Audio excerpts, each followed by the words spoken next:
Get amped. Get excited. Are you excited? Are you excited? Welcome to Matt Reviews Books. I am your host, Matt. And this week I am joined by two very special guests. Whee! There's one of them. There's the other one. That's Ellie. That's Joseph. They're joining me. And Ellie's back here. And this is a special book review. You know, I don't do children's books yet at all. So this is the first one, The Velveteen Rabbit. Yeah. So, if you haven't been here before, if this is your first time, this is a book review channel about older books. Those books that are, they had their prime, and now they're basically, you only hear about them by word of mouth, or you find them in the used bookstore. What are you doing? Be an old book. You're an old book. Hit like, hit subscribe, leave a comment. Tell me what you want me to review. If it's another kid's book, I'll bring these two knuckleheads with me. Oh, hey, you know what I forgot to do? Synopsis! So it's a Velveteen Rabbit, written by Margery Williams, first published in 1922. My copy, the copy that I've been reading for the last couple of years to these guys, to my kids, was published in 1985. In fact, that's probably the one that I read or had read to me when I was a kid. So the Velveteen Rabbit is the story of a stuffed toy rabbit. It's a plush rabbit who is given to this little boy one Christmas, and he's this fine rabbit, right? He's all fluffy and soft and shiny eyes and nose, and he's actually loved for maybe 5 minutes during Christmas, and then he's just buried with the wrapping paper and the other toys. And then when it's time to clean up what's she called, Nana? She takes the rabbit, Velveteen Rabbit, and throws him into the nursery. And in the nursery, he meets the skin horse. It's a very important moment. And the skin horse is got basically no fur left. He's really old. They start talking about real.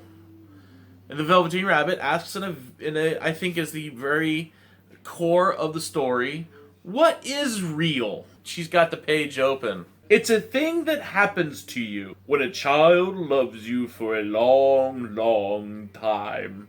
Not just to play with, but really loves you. Then you become real. Does it hurt? Sometimes. For the skin horse, was always truthful. When you are real, you don't mind being hurt. Basically, and then the rabbit finds out that it takes a long, long time to become real, and your eyes fall out, and the pink off your nose gets rubbed off, and your whiskers are gone, and you get loose in the joints. And loosen the joints. And it says so right here. Right. And the rabbit doesn't think sounds very nice at all. Sounds very uncomfortable, in fact. But one day, the boy can't find his China dog, and Nana came through and picked up the Velveteen Rabbit and gave him to the boy. He goes with the boy everywhere. He's a toy, but the boy talks to him and plays with him and makes him forts, and they go hunting through, pretend that they're pirates and buccaneers, right? I think so. Soldiers. They are inseparable. The boy just loves the rabbit, and then the boy gets sick. They have to clean disinfect the boy's whole room, and that means. And he gets thrown in a sack. And he gets thrown in the sack with a bunch of toys, and they're gonna burn him. But he doesn't end up being burnt. He doesn't end up being burnt because a fairy comes and takes him away. Fairy specifically comes out of a flower. It comes out of a flower that comes from his tear. He cries because he is so lonely and so sad, and he felt so real being with the boy that now he's being thrown away, and he doesn't feel like he's just a toy. He's just something to be thrown away. And he cries, and the tear creates a flower. And out of the flower. The fairy comes out of the flower. and he turns real. Which brings us to... Thoughts. You stole that from me. Thoughts. Thoughts! Right? We all have our favorite stuffed animal.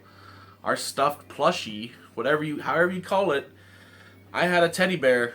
Man, I can show you mine right now. I had a teddy bear. It was a wind-up teddy bear. That was it was like a musical box. It was a music box. And he would play, I think, Dance the Teddy Bears or something. Netasaur. Netasaur is going to be real. In fact... I'm not real. That's my Netasaur voice. It's a pink pig pillow pet. There is a point where they are real to us. And the thought that we have to grow up a little bit and they're not toys anymore is always kind of sad. And it's like the thought, it's a really nice thought that somewhere out there in the world maybe, my little teddy bear is actually a real bear because the fairy kissed him on the nose. It's like believing in fairies. If you believe they're real, they're real. If you haven't read it, read it! Read it! Go forth and read it! Ellie! You're picking your nose on national TV. I don't know if I can edit that out. What do you like about the story, Netasaur? I